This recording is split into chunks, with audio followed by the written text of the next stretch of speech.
Selamat datang di channel Emil. Di sini, kita nggak cuma main tebak-tebakan, tapi kita akan melatih otot-otak kamu agar lebih tajam dalam melihat fakta, mendeteksi kebohongan, dan mengambil keputusan di bawah tekanan. Hari ini ada 5 kasus, aturannya simpel. Aku kasih pertanyaannya dan kamu cuma punya waktu 7 detik untuk menemukan jawabannya sebelum rahasianya aku bongkar. Siapkan mental dan kopinya Maseh. Kita mulai dengan level pemanasan. Bayangkan, kamu tersesat di sebuah hutan yang menyeramkan.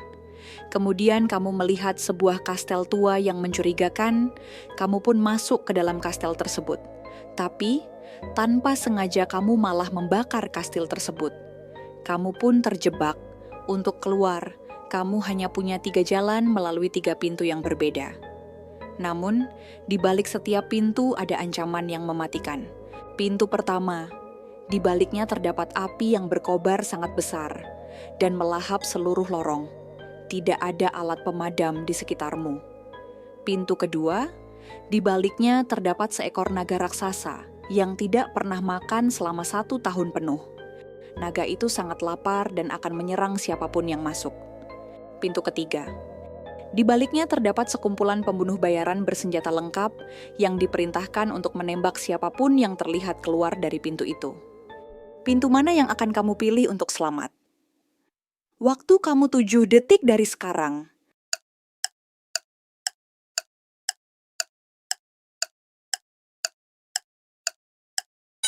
Gimana? Sudah ketemu? Jawabannya adalah pintu nomor 2.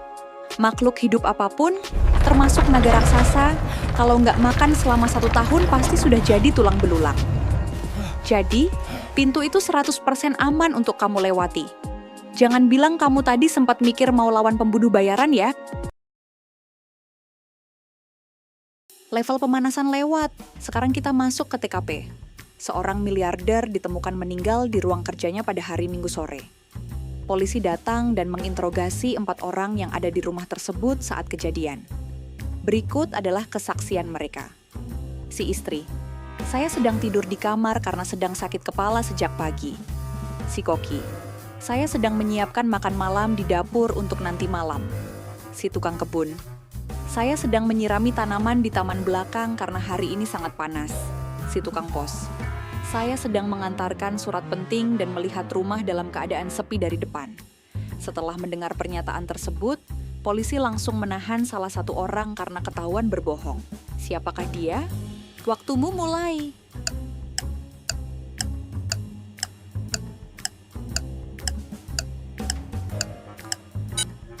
Benar, jawabannya adalah tukang pos. Karena kantor pos tidak beroperasi atau mengantar surat pada hari Minggu. Dia terjebak dengan ceritanya sendiri. Kerja bagus, tapi level 3 ini sering bikin otak orang korslet. Kamu punya 3 kotak.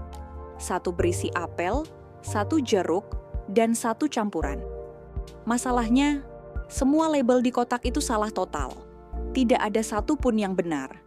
Kamu cuma boleh ambil 1 buah dari salah satu kotak tanpa melihat ke dalam untuk tahu isi dari masing-masing kotak tersebut. Kotak dengan label mana yang harus kamu buka? Pikirkan dalam 7 detik.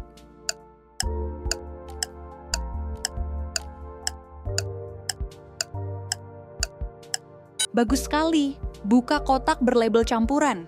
Karena labelnya pasti salah, isinya pasti murni apel atau jeruk. Kalau kamu ambil dan isinya apel, berarti kotak itu adalah kotak apel. Sisanya tinggal kamu eliminasi karena label lainnya juga pasti salah.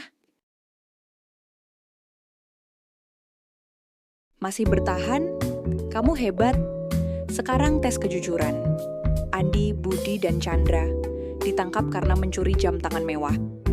Polisi tahu hanya 1 orang yang berkata jujur. Andi. Budi yang curi, Budi. Chandra yang curi, Chandra. Budi bohong waktu bilang saya pelakunya. Ingat, cuma 1 orang yang jujur. Jadi siapa pencurinya? 7 detik dari sekarang.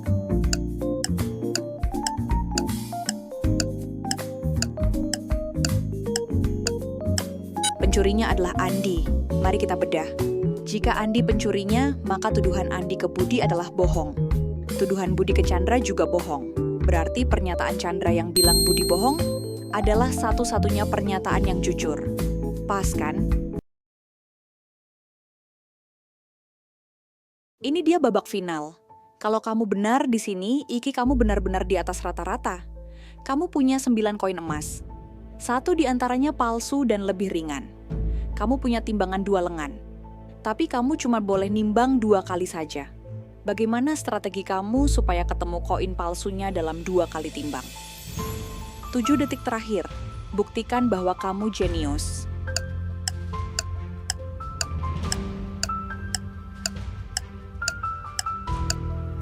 Saatnya membongkar strateginya. Pertama, koinnya jangan bagi 2, tapi bagi 3. Timbang kelompok A dan B. Kalau seimbang, koin palsu ada di C. Kalau tidak, ambil kelompok yang lebih ringan.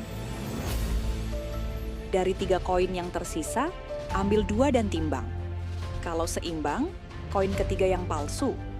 Kalau miring, koin yang ringan itulah yang palsu. Selesai dalam 2 kali timbang. Gimana? Berapa skor kamu dari 5 kasus tadi? Tulis di kolom komentar, aku mau lihat siapa yang berhasil sapu bersih semua jawaban. Sampai jumpa di tantangan selanjutnya, Maseh. Tetap tajam, tetap logika.